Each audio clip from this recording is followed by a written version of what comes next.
네, 그분이 오셨습니다.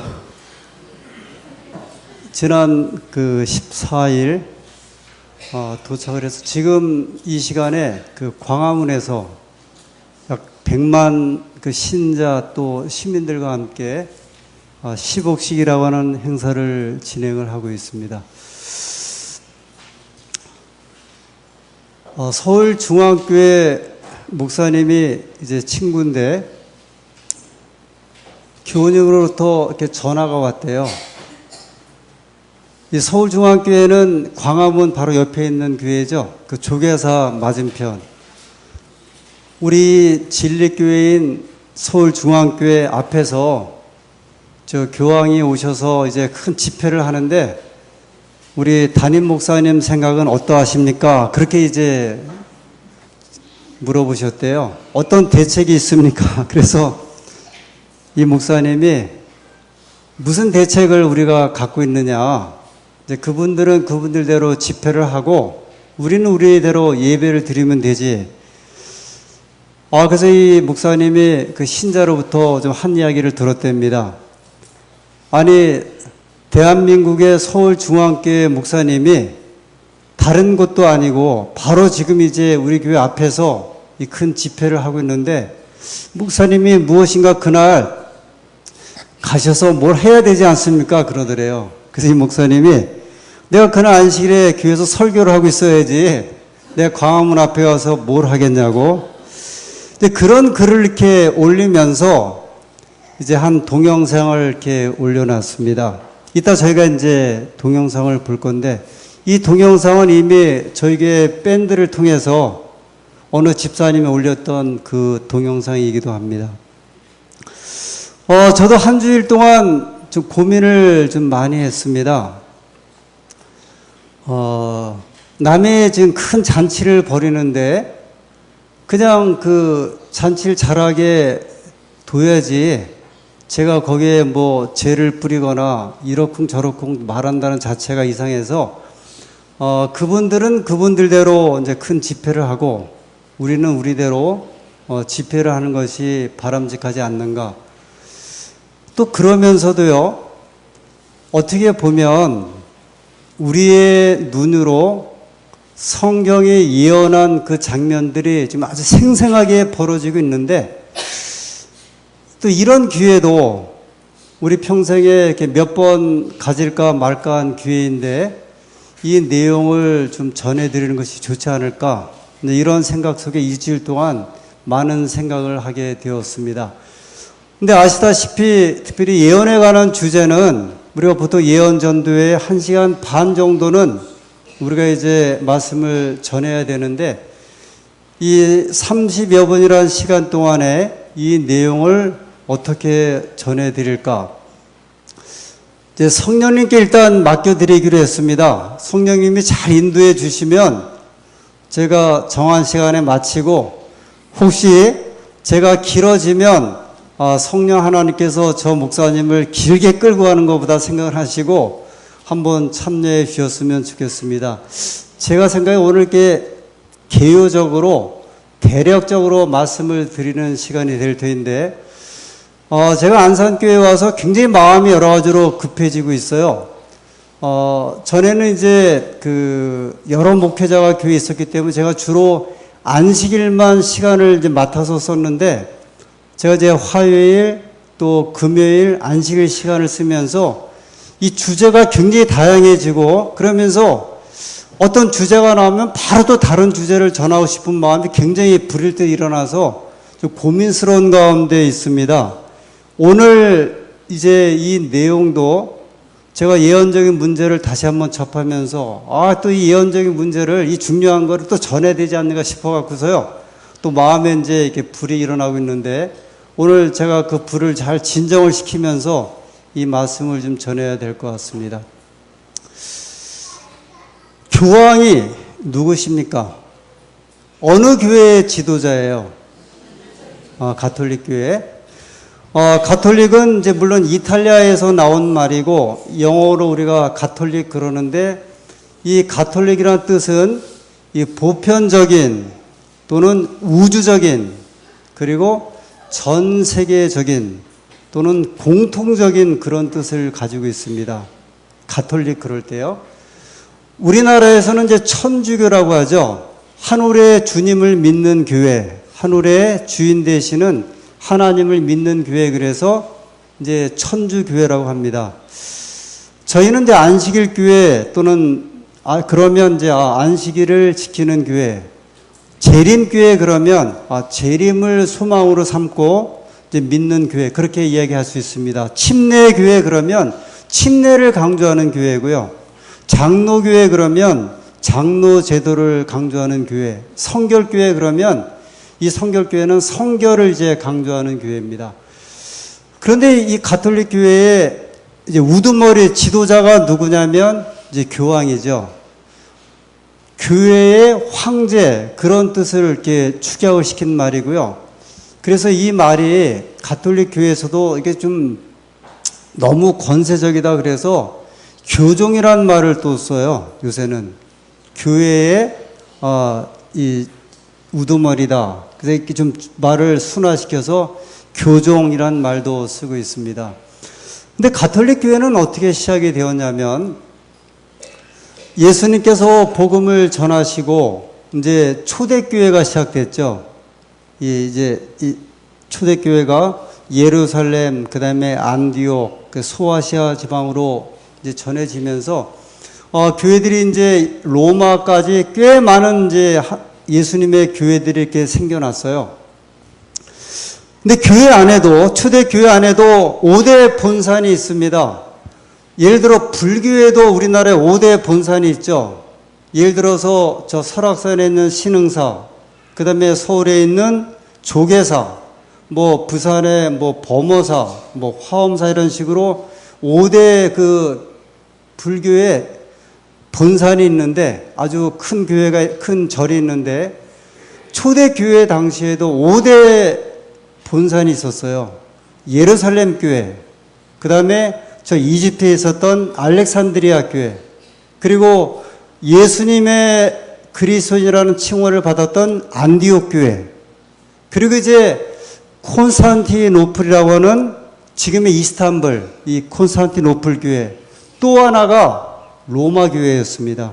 이 다섯 교회를 5대 이제 그 교회라고 이야기를 했는데요. 이 5대 교회 가운데 가장 큰 교회가 어느 교회냐면 로마 교회였어요. 왜 로마 교회가 가장 컸냐면 그 당시 로마 제국의 수도가 어디였냐면 로마였거든요. 예를 들어 불교의 5대 본산 가운데 가장 큰 5대 본산이 어디예요? 서울에 있는 조계사예요. 왜 그런지 아세요? 대한민국의 수도에 자리 잡고 있는 절이기 때문에 5대, 그러니까 모든 우리나라의 불교 가운데 가장 큰 교회, 그래서 거기서 이제 총무 스님이 나오고 우두머리가 나오죠. 로마 교회가 가장 큰 것은 로마 제국의 수도였던 교회에 있었기 때문에 가장 커졌어요. 그 교회가, 로마 교회가 발전하고 발전해서 오늘날 어떤 교회가 됐냐면 가톨릭 교회가 된 거예요. 가톨릭 교회. 왜냐하면 로마 제국이 그 제국의 정치적인 권력과 그 다음에 종교적인 권력을 다 로마 교회가 옮겨줘. 그래서 가톨릭 교회 이름 속에는 로마 가톨릭 교회 그렇게 되어 있어요. 로마 가톨릭 교회. 그런데 이 가톨릭 교회가 성경에 이제 예언이 되어 있습니다. 오늘 이제 그 장면을 중심으로 한번 보도록 하겠습니다. 요한계시록 13장 1절, 2절에 있는 말씀인데요. 저희가 이제 화면에 있는 말씀을 좀 보겠습니다. 이 말씀을 보시면서 이 말씀이 이야기하고 있는 이 짐승의 모습을 한번 이렇게 좀 머릿속에 그려보세요. 13장 1절 다 같이 시작.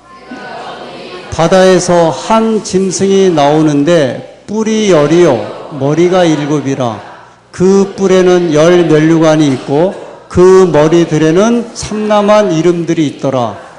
내가 본 짐승은 표범과 비슷하고 그 발은 곰의 발 같고 그 입은 사자의 입 같은데 용이 자기의 능력과 보좌와 큰 권세를 그에게 주었더라.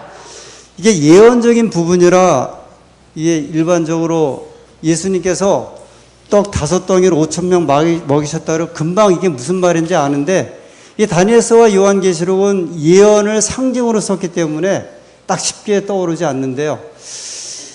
바다에서 뭐가 올라오고 있다고요? 짐승이요. 짐승. 이 예언에 있어서 짐승은 나라를 상징합니다.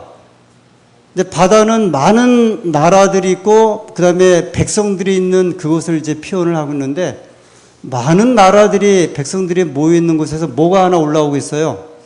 이 짐승이 하나 이렇게 올라오는데 나라가 올라오는데 도대체 이 짐승이 어떤 짐승이에요? 머리가 몇 개고요?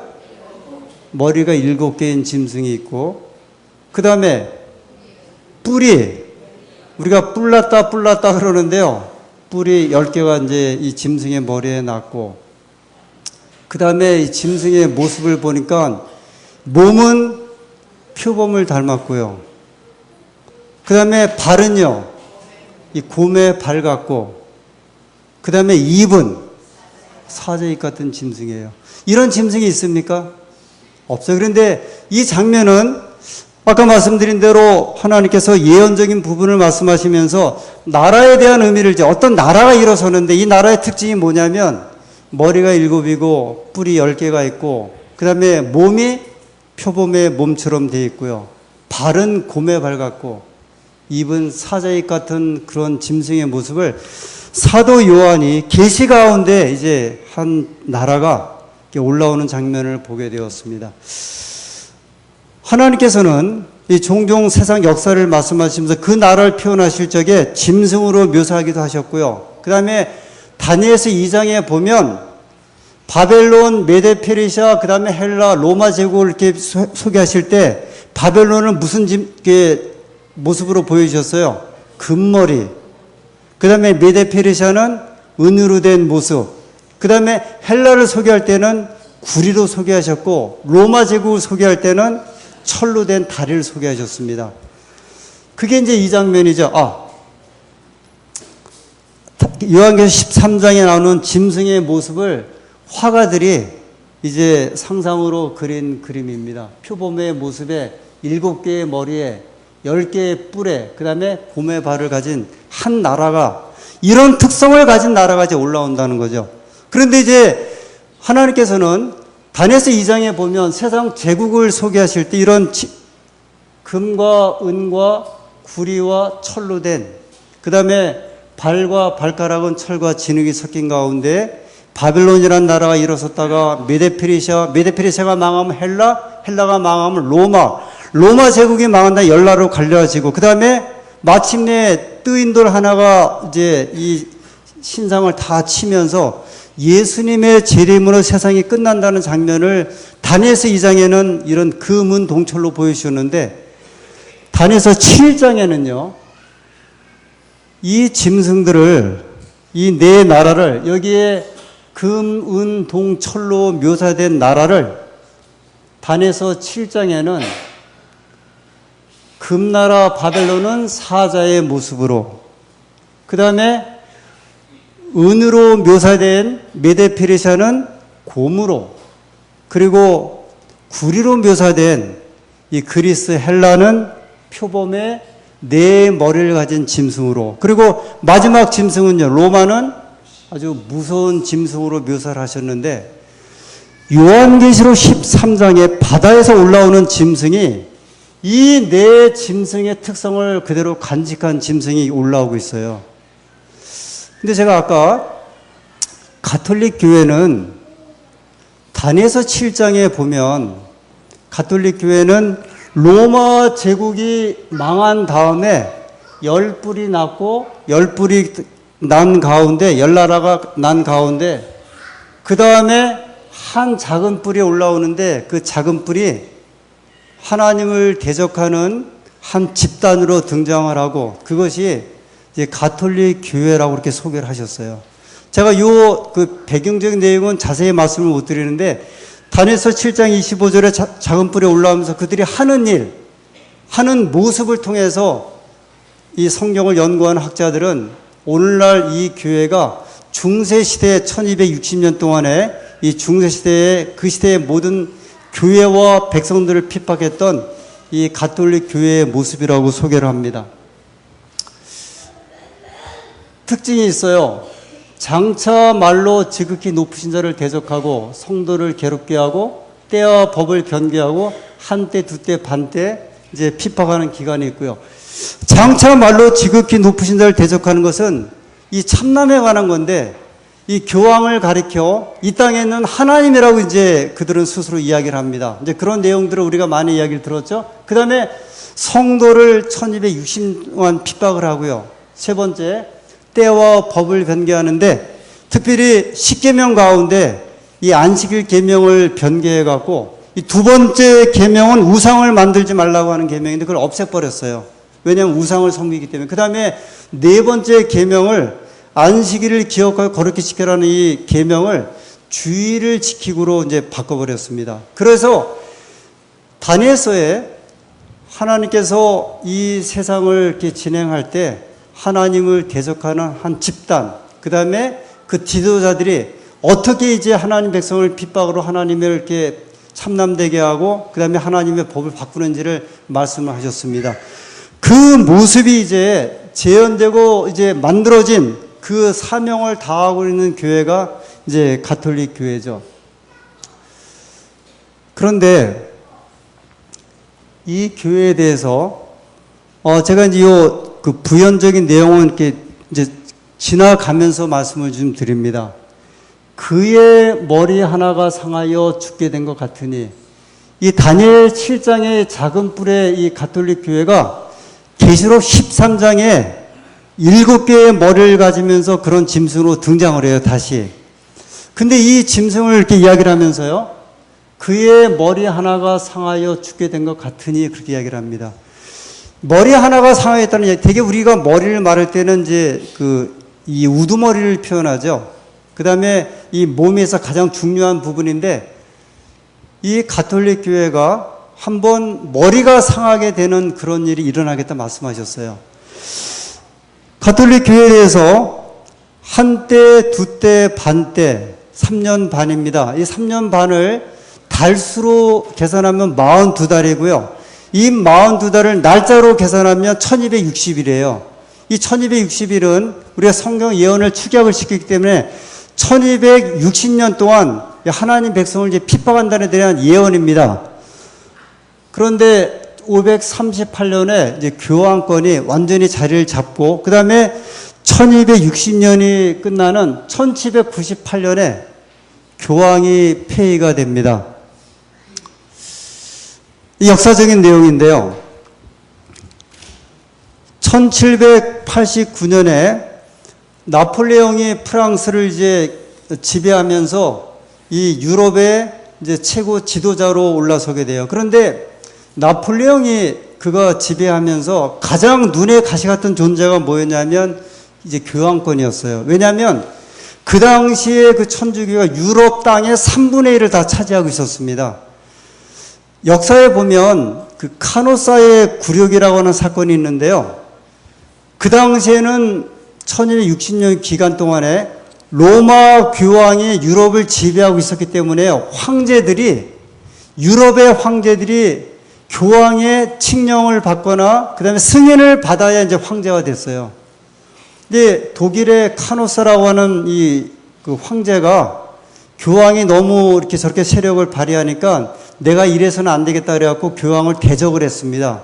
그랬더니 그 당시에 교황이 이 로마의 황제를 파문을 내렸어요. 황제 자리에서 이제 그 자리를 쫓아냈습니다.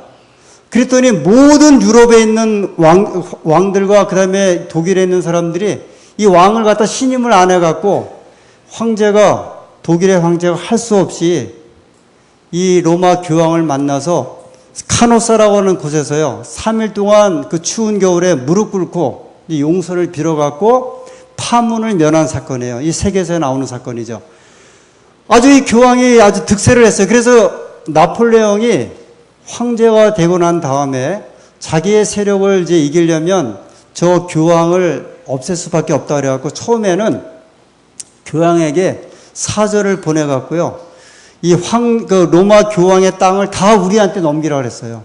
근데 교황이 거절하니까 이 나폴레옹이 볼티어라고 하는 장군을 보내갖고 그 당시에 교황이 피우스 6세였습니다. 피우스 6세가 자기 교황이 된 제30년 기념식을 하고 있는 곳에 이 볼티어라는 장군이 가갖고 우리 황제 나폴레옹이 명령을 했다. 당신이 오늘부터 로마 교황 자리에서 이제 끝났다. 그래갖고 1798년에 그 선고를 받아요. 그것이 이제 1260년 예언된 42달 성경에 예언된 다니엘서와 요한계시록에 보면 한때 두때 밭때 3년 반 또는 42달 또는 1260일 동안의 그 권력이 1798년에 마치는데요. 이 교회 역사라고 하는 책에 보면 늙은 교황은 발렌스로 유배당하였다. 교회의 적들은 기뻐하였다. 그들은 마지막 교황의 통치가 끝났다고 선언했다. 실제로 이제 교황에서 그 다음에 1799년에 이 발렌스라는 곳에서 옥에서 그가 옥사하게 됩니다. 그 다음에 교황이 이제 공식적인 모든 것이 1798년에 마치게 되죠. 바실리우스 교황 538년에 이 교황의 세력이 시작을 했다가 1798년에 결국 이 세력이 이제 맞춰지게 됩니다. 그 성경의 요한계시록 13장 2절에는 뭐라 그러냐면 그의 머리 하나가 상하게 되었다고 예언했어요. 그런데 이게 이제 볼티어라고 하는 장군이 교황에게 당신의 자리가 끝났다고 하는 것을 이제 이 화가들이 그린 그림입니다. 그의 머리 하나가 상하여 죽게 된 것 같더니 그 세력이 이제 끝났다는 이야기죠. 아비뇽에서 죽었고요. 13장 2절에 그의 머리 하나가 상하여 죽게 된 것 같더니 뭐라고 그 다음에 예언이 계속돼요? 죽게 되었던 상처가 나오매. 이 말은 무슨 말이에요? 교황권의 세력이 다시 살아난다는 거예요. 회복된다는 이야기예요. 한 번은 머리 하나가 상하여 이렇게 죽게 된 상처를 입는 사건이 있는데 그 상처가 회복된다. 1815년에 나폴레옹이 저 세인트 헬레나 섬으로 유배를 가죠. 나폴레옹의 세력이 끝났어요. 나폴레옹은 교황을 죽이기도 했던 사람이고 교황의 땅을 다 뺏었던 사람이 다 이제 뺏었어요. 그 이후에 교황 클레멘트 14세가 1773년에 폐지했던 예수회를 부활하고 1814년 회복시켰고 1854년 성모 마리아의 원죄 없는 잉태규리. 어제 대전에서 교황이 성모 승천 미사를 드렸죠. 이게 뭐냐면 가톨릭 교회에서는 마리아를 그냥 마리아가 아니라 성모 마리아라 그래요. 성모 마리아는 이제 죄가 없다. 여기 이제 그 이야기예요. 성모 마리아는 원죄 없는 잉태규리라 해서 성모 마리아는 죄가 없는 사람이고 그 다음에 성모 마리아가 8월 15일 날 어제 이제 하늘로 승천했다고 생각을 해요. 어제 그 미사를 이제 드린 겁니다.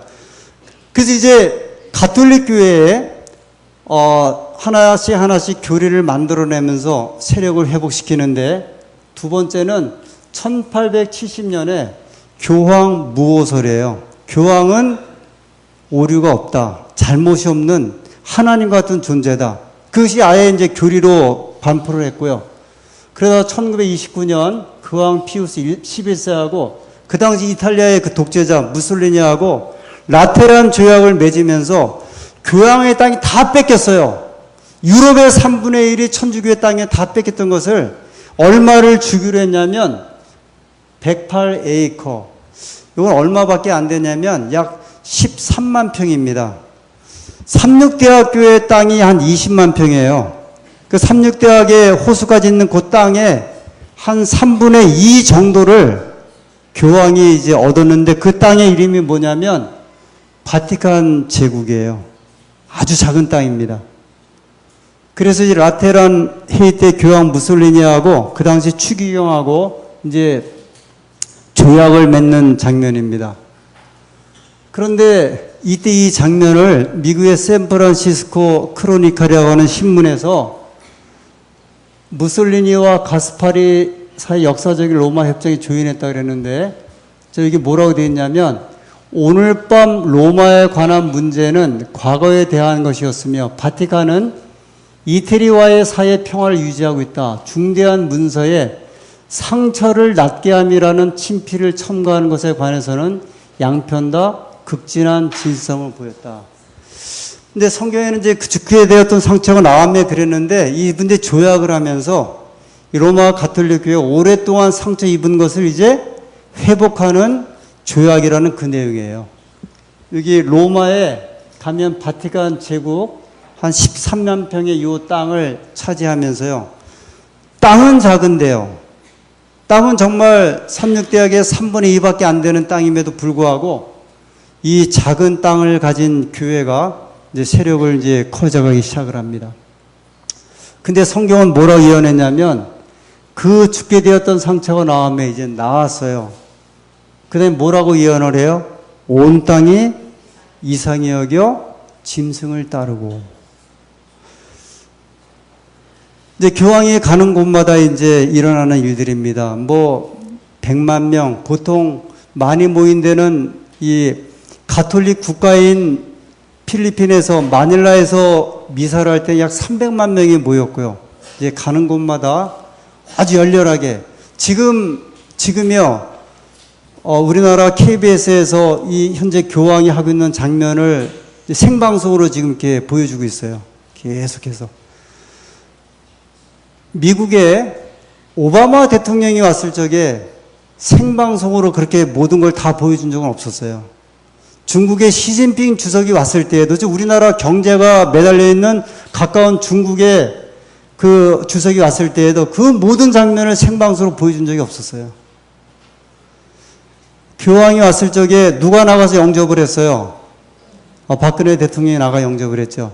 교황이 우리나라에 과거에 두 번 왔는데 그때도 다 대통령들이 나가서 영접을. 대개 오면 외무부 장관 정도가 영접을 하는데 교황이 가는 어떤 나라든지 불문하고요. 다 그 나라의 대통령들이 나와서 영접을 해요.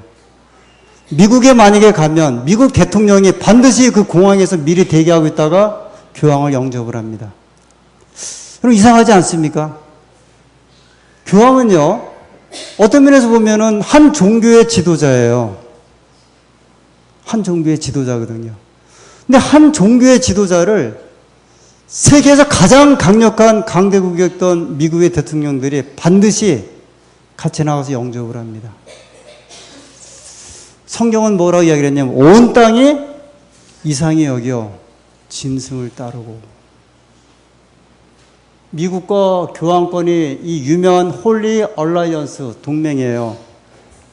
레이건과 그 당시 요한 바오로 2세가 동맹을 맺어갖고 어디가 무너졌냐면 소련이 무너졌어요. 소련이요. 소련이 그냥 무너진 게 아니에요. 이게 그냥 우연한 사건이 아니에요. 그 나중에 고르바초프가 조선일보에 칼럼을 썼는데 고르바초프가 그때 대통령이었죠. 이 소련을 자기가 포기하게 된 것은 결국 미국과 교황의 동맹에 의해서 그렇게 했다 이야기를 했어요. 여러분 이게 어디 한 종교 지도자가 공산주의, 전 세계의 반 정도가 공산주의였던 그 제국에 이 소련, 소비에트 연방을 무너뜨릴 수 있어요. 그런데 고르바초프 대통령이 직접 그런 이야기를 했어요. 이 유명한, 이게 이제 타임즈에 나온 기사입니다.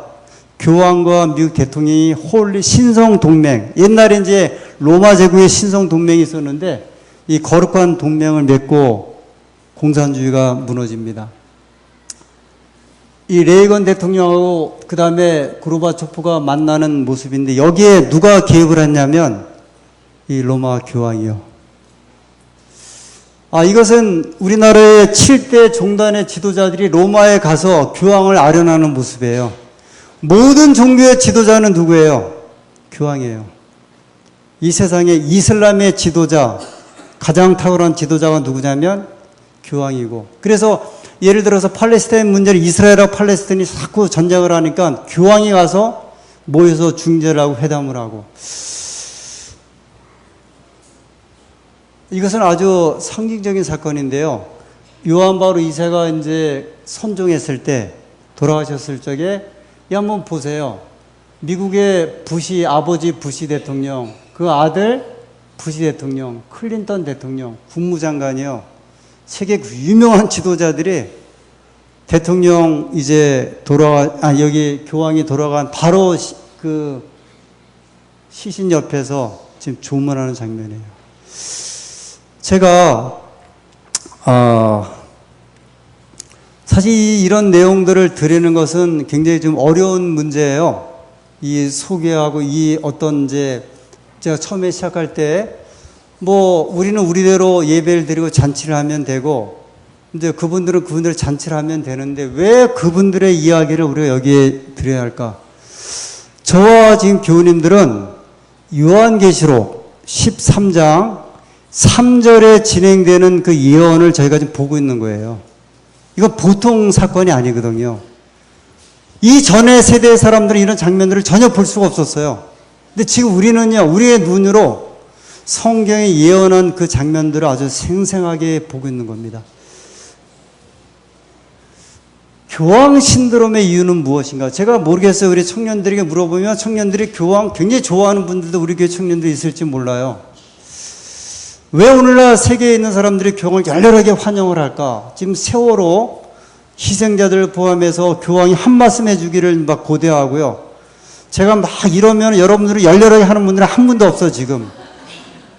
뭐, 인상만 쓰고 있을지 모르는데, 교황이 가는 곳마다 정말 수많은 사람들이 열렬하게 환영을 하고, 무엇인가 한 말씀 하기를 고대를 하고요. 이게 왜 그런가? 제가 이제 이 현상을, 물론 이제 여러 가지 종교적인 현상도 있지만, 우리나라의 명량이라고 하는 영화와 좀 제가 이제 연관을 짓게 되는데, 1300만 됐을 거예요. 오늘까지 하면, 뭐, 영화 하나를 1300만 명이 보는데, 많은 사람들이 이야기하기를 그 영화의 주인공이 누구예요? 이순신 장군이에요. 이분도 배를 가지고 이제 330척을 이제 무너뜨린 사람인데, 우리나라 대통령과 지도자와 해경과 군인들은 그 막강한 돈을 쓰면서도 세월호 하나가 2시간 동안 떠 있는데도 한 명도 못 구했거든요. 빠져나온 사람 외에는. 그래서 사람들이 절망을 하는 거예요, 지금. 근데 명량이라는 영화를 보니까 저 500년 전에 이순신 장군이 그 배 12척 가지고서 330척을 이제 무너뜨리는 걸 보면서 그 이순신 장군에 대한 그 지도력을 이제 그리워하고 백성들을 사랑하는 애민 정신을 그리워하는데 오늘 그거를 채워주는 사람이 누구냐면 교황이에요. 오바마도 못해요. 저 푸틴도 못해요. 푸틴은 맨날 이 팔씨름 자랑만 해요, 요새. 아무도 못해요. 근데 교황은 낮은 곳에 가서 그런 일을 하면서 사람들이 열광할 수밖에 없는 거거든요. 오늘날 세계의 모든 문제를 어떤 대통령도 해결을 못해. 우리가 박근혜 대통령 욕을 하지만 그 다음에 누가 대통령이 되든지 해결 못해요. 보세요. 우리가 영웅적으로 그 사람들을 찍었어도 해결할 방법이 없어요. 근데 어떻게 해서 교황은 이거를 한다고 할까? 교황은 뭐 힘도 없는 뭐 군대가 있습니까? 무슨 뭐가 있습니까? 그럼에도 불구하고 오로지 뭐 하나 가지고요. 그분의 인격과 말을 가지고 그렇게 하는데 이것이 그럼 우연일까 이거예요. 제가 그렇게 하고 돌아다닌다고 되겠어요? 근데 교황의 역사는 얼마냐면 1500년의 역사예요. 이게 하루아침에 이게 된 역사가 아니에요. 이것은 이미 모든 배경이요. 그렇게 되도록 역사가 이루어졌는데 자, 여기 이제 13장 4절에 있는 말씀 한번 볼게요.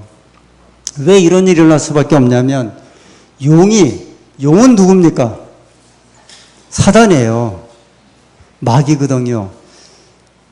그러니까 이 일은 뭐냐면 이제 우리가 이 내용을 잘 이해를 하셔야 되는데 마귀가 짐승은 가톨릭 교회예요. 이게 참 이런 표현하기가 되게 쉽지 않은 거거든요. 짐승에게 권세를 주므로 용에게 경배하며 짐승에게 경배해요.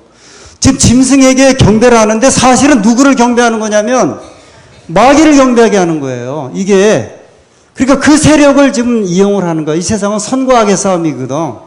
하나님께서 하나님의 백성 또는 마귀는 마귀대로 자기의 백성을 끌고 나오는데, 예를 들어서 이 세상은 선과 악의 싸움이거든요.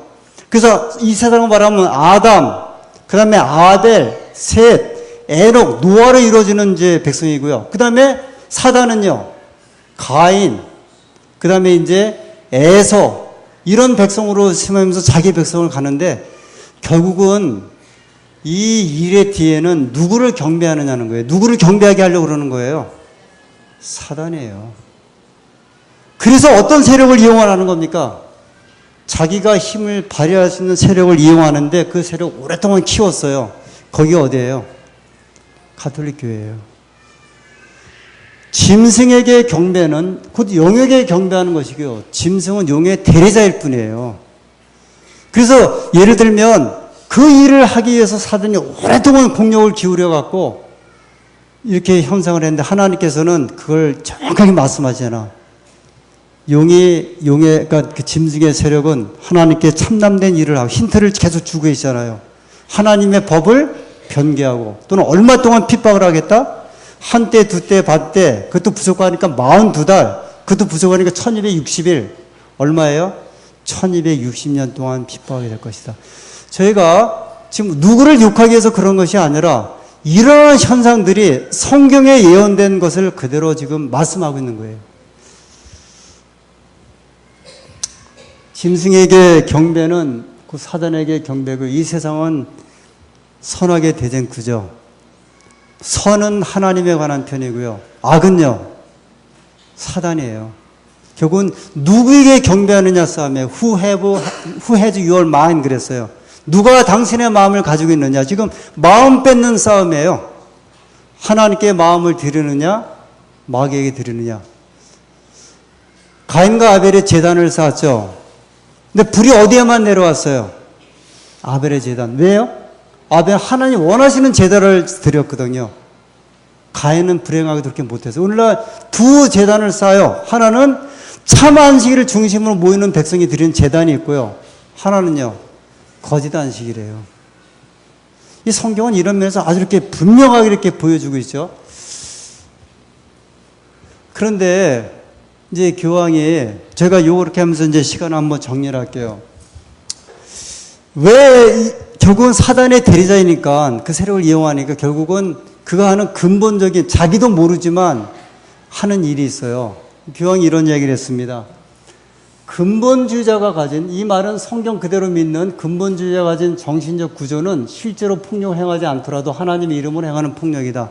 이 근본주의자들에 대한 이제 비방인데, 이 사실 근본주의자는 뭐냐면 하나님 뜻대로, 말씀대로 사는 백성이에요. 어떻게 보면.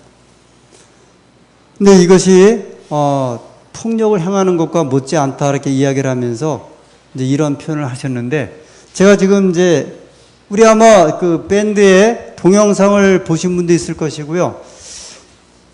이 영상을 하나 좀 보여드리겠습니다. 이 영상은 어떤 거냐면 2년 전에 영국의 BBC 방송에서 안식일교회 목사님, 그 다음에 천주교 신부, 여러 이제 전문가들을 모아놓고 대담을 한 프로그램인데, 거기에 있었던 아주 장면인데 한번 보세요. 제가 이제 이 자막이 많아갖고 어르신들이 바로 읽기 어려운데, 거기에서 보면 이제 천주교 신부가 이제 공박하는 장면이에요. 이 안식일교회가 믿는 거는 근본주의적인 믿음이고, 지금 그렇게 안 믿는다, 이제 그런 내용인데요.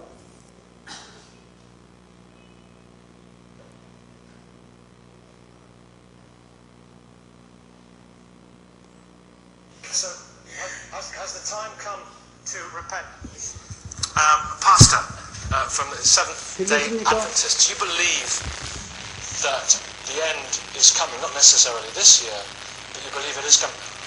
What will happen? Yeah, I believe the end is coming. What will happen is, according to the biblical record, Christ will descend from heaven with his angels, and he's coming to take those who have accepted him and been saved by his grace. Will this literally happen? It will literally happen. The sky will... There'll be the sound of the trumpet. There'll be the voice of the archangel. There'll be the appearance of Christ, literally, with his angels. Yeah. He's coming to take those who have accepted him and believe in him. The rescue them from this earth, he's going to bring in justice and righteousness. Will the sky part? The sky is going to open. According to biblical record, the sky is going to open. He's going to descend with his angels, and he's coming to take those who have been saved by his grace. Pretty mean-spirited Christ. Respect. Hang on, listen. Wait a minute.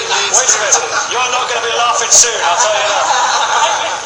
Listen. It says this is all in the Bible, isn't it? It's in Yes. Revelation, it's in Thessalonians, and it's in Revelation, John. it's in Thessalonians, it's in the book of John. Yeah. What happens then? What happens during there's a 1,000 year period? What happens then? Yeah, it's a period of 1,000 years, and the 1,000 years begins at the coming of Christ. He comes to take those, like I said, who have been saved by his grace. And those who have not accepted Christ, because God gave us, he gives everybody the provision to accept the salvation that he offers free of charge. He's offered salvation free of charge for those who accept it. So it's not just Seventh-day Adventists. Not just Seventh-day Adventists, it's open to everyone. Everyone who's accepted Christ, but not Muslims or Hindus or... If they haven't accepted him. Yeah. Christ, he makes a statement. Jews, no. He makes a statement in the book of John, chapter 14, verse 6. He says that I am the way, the truth, and the life. But he only takes those who believe in him. I'm the way, the truth. What about children? I'm the way, the truth. I'm the way, the truth, and the life. Yeah. No one comes unto the Father except through me. It's a radical statement. It is a radical statement. It's a radical statement. It's a radical statement, but What would you like to say? Sorry, let me just finish. Okay. So what I say is that salvation comes through only Christ. Salvation comes through him. So So until we accept it, we've got a vision, if that's the right word, of what's going to happen, and it's in the Bible. It's in the Bible. It's fundamentalism we're talking about, and fundamentalism produces problems in all major world religions, and it produces problems in Christianity. And this is a fundamentalist interpretation of Scripture, which actually misunderstands a very poetic piece of writing in the book of Revelation. It misunderstands Paul's view that the kingdom was coming immediately, not in 1,000, 2,000 years' time, but that was, we now know, a misunderstanding of Paul and the early Christians. They thought Christ was coming back again. We now work on an entirely different basis. It's in the New Testament. But so what? There are things in the New Testament, Nicky, which we actually have to reinterpret in the light of biblical criticism and modern understanding of Scripture. And this fundamentalist approach doesn't work. Okay, is the Antichrist here? the Not in the Antichrist. studio, I mean. Although I have my suspicions. On earth. The Antichrist is here. On earth. Yeah. Right. But the Bible teaches, but the Antichrist is actually speaking about the spirit. Right. Satan's emissary. The spirit of the devil. The Antichrist view is that the devil or the evil spirit works in different systems. Okay. In different systems. Diana first In of all. different systems of the world. Diana first of So, all. and that Okay, let's other people. that Antichrist spirit is the spirit of the devil. I want to say One last time. Seventh-day Adventism grew out of something called the Great Disappointment, which was prediction that Jesus was going to come. And Seventh-day Adventists and other religions that grew up in the United States, they were waiting in a field for Jesus to come. He didn't come, and they decided that the prophecy was wrong. So, with respect, religious people have been wrong, obviously, every time, because the world hasn't ended yet. So, if you predict the end of the world enough times, eventually it's going to happen. But I would ask you, about what the Great Disappointment means for Seventh-day Adventism and how that actually came Well, about. the end of the word, if you read the Bible, right? Christ tells you in the book of Matthew 24, verse 36. He says, no one knows the day or the hour. That's why. When? So, I want to jump in and make. Sorry, I want to jump in. I want to make 3 points. Other people to speak. We may not have a lot of time. I want to make 3 points, one to each of you, one right to the question. So first of all, I find it absolutely hilarious to describe the sky as opening, because we all know if it did, there's a solar system out there. We know, we've seen the structure of the universe. There isn't a heaven up there. I find it even more amazing to hear somebody like Bishop Stephen saying, "Oh, that's fundamentalism. We don't literally believe the Bible anymore." I mean, that is bizarre. That is like saying, "I believe in an all-powerful God, but I think there are some typos in the book he wrote." No, she's just a complete caricature of what I'm saying. Let me finish. Stephen, And so I have one more point, which goes directly to the question, which is, 예. is it time to repent? I think repentance is... 네, 여기까지만 좀 보겠습니다.